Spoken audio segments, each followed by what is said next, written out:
रतन जी टाटा की पढ़ाई, परवरिश, प्यार, कारोबार और टाइकून बनने की पूरी कहानी। रतन टाटा नहीं रहे, लेकिन उनकी कहानी चौंकाती है, सबक देती है और विरोधियों को जवाब देते हुए अपना लक्ष्य हासिल करना सिखाती है।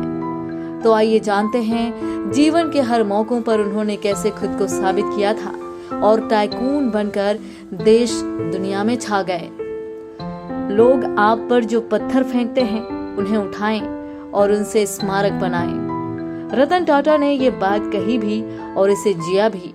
बचपन में पेरेंट्स का तलाक हुआ, दादी के हाथों परवरिश हुई, प्यार तो मिला पर उसका साथ ताउम्र साथ ना मिल पाया।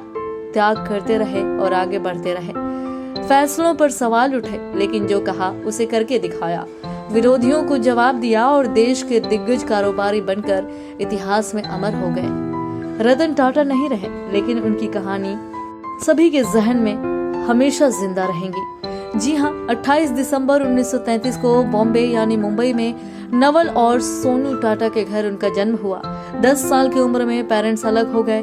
तलाक के बाद पिता ने स्विस महिला सिमोन दुनियोर से शादी की और मां ने सर जमशेदजी जीजी भॉय के साथ घर बसा लिया। लेकिन रतन की परवरिश की उनकी दादी नवाजबाई टाटा ने, जिनसे वो बहुत प्यार करते थे।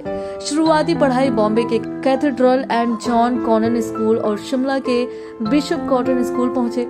हायर स्टडी के लिए अमेरिका पहुंचे और कॉर्नेल यूनिवर्सिटी से आर्किटेक्चर में ग्रेजुएशन किया। साल 1975 में उन्होंने ब्रिटेन के हार्वर्ड बिजनेस स्कूल से एडवांस्ड मैनेजमेंट प्रोग्राम किया। 7 साल अमेरिका में रहे। पढ़ाई के बाद लॉस एंजलिस में नौकरी की। यहीं प्यार भी हुआ। इसका किस्सा खुद उन्होंने शेयर किया था। रतन जी टाटा का कहना था कि जब वो अमेरिका में थे उनकी शादी हो गई होती, लेकिन दादी ने उन्हें फोन करके बुलाया और उसी दौर भारत चीन की 1962 में जंग शुरू हुई। मैं भारत में रह गया और उसकी वहां शादी हो गई। भारत लौटने के बाद 1962 में जमशेदपुर में टाटा स्टील में बतौर असिस्टेंट काम करना शुरू किया। अप्रेंटिस के बाद उन्हें प्रोजेक्ट मैनेजर बना दिया गया। अपने काम करने के तरीके से वो बुलंदियां छूने लग गए थे और मैनेजिंग डायरेक्टर SK नानावटी के विशेष सहायक बन गए थे। उनकी सोच और करने के अंदाज ने उनका नाम बम्बई तक पहुंचा दिया और JRD टाटा ने उन्हें बॉम्बे बुला लिया।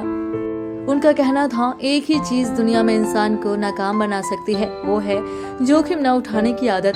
रतन टाटा का कहना था कि सबसे बड़ा जोखिम को न उठाना है। JRD टाटा ने उन्हें कमजोर कंपनियों सेंट्रल इंडिया मेल और नेल्को को वापस जिंदा करने की जिम्मेदारी सौंपी थी।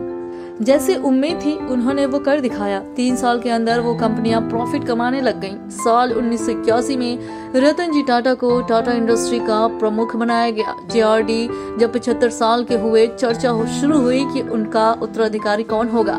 लिस्ट में कई नाम थे। खुद रतन टाटा को भी लगता था कि उत्तराधिकारी की कुर्सी 2 ही दावेदार हैं, पालखीवाला और रूसी मोदी। लेकिन JRD टाटा की नजर रतन पर थी।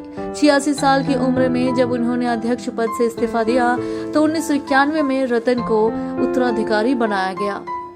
रतन टाटा का कहना था कि मैं सही फैसले लेने में विश्वास नहीं रखता, मैं फैसले लेता हूँ और फिर उन्हें सही साबित करता हूँ। और वक्त के साथ उन्होंने ऐसा ही किया।